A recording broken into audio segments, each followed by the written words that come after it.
আমার মা বলছে স্যার আমার ছেলে চাকরি পাবে স্যার, আজকে তার কথা আমি ডাকতে পেরেছি। নিজের যোগ্যতায় চাকরিটা, মেধা কোটায়, আমার কোনো টাকা পয়সা লেনদেন নেই। তো আপনারা জানেন যে আপনারা 239 জন লিখিত পরীক্ষায় উত্তীর্ণ হয়েছিলেন।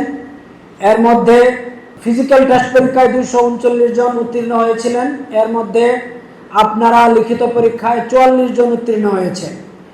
এর মধ্যে 21টা আমাদের পদ ছিল, সেই 21 জনকে চূড়ান্তভাবে নির্বাচিত করা হয়।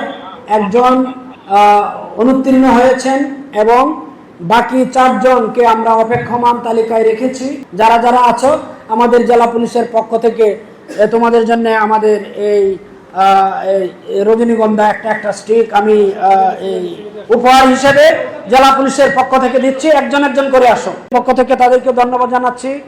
ওকে, আসো, একজন একজন করে আসো, এরপরে আসো, কে আসো, আসতে থাকো।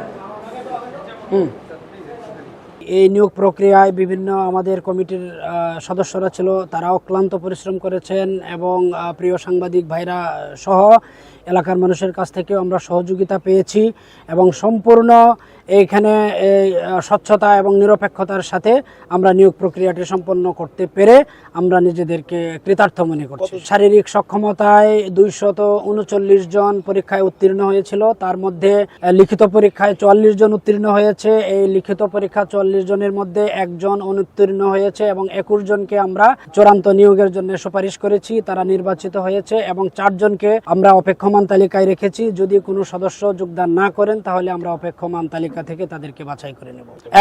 এর মধ্যে একজন নারী সদস্য, তার যোগ্যতায় সাধারণ কোটায় সে নির্বাচিত হয়েছে। উচ্চভাবে নিয়োগ পরীক্ষাতে আমি উত্তীর্ণ হয়ে চাকরিটা পাবো। আমার এই চাকরি পাওয়ার পিছনে পুরোপুরি আমার বাবা মায়ের অবদান। আমার মা বলতো যে আমার ছেলে চাকরি পাবে, কিন্তু আজকে আমার মা বেঁচে নেই, 1 বছর আগে ক্যান্সারে মারা গেছে। এখন আমি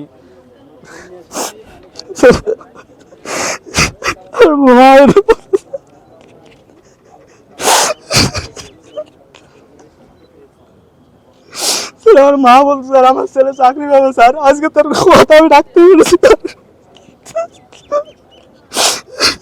লেনদেন করতে হয়েছে নাকি? না স্যার, আমি একদম স্বচ্ছভাবে স্যার চাকরিটা পেয়েছি স্যার। 120 টাকার বিনিময়ে স্যার আমি চাকরিটা আজকে পেয়েছি স্যার। আমি একদম নিজের যোগ্যতায় চাকরিটা, মেধা কোটায়, আমার কোনো টাকা পয়সা লেনদেন নেই।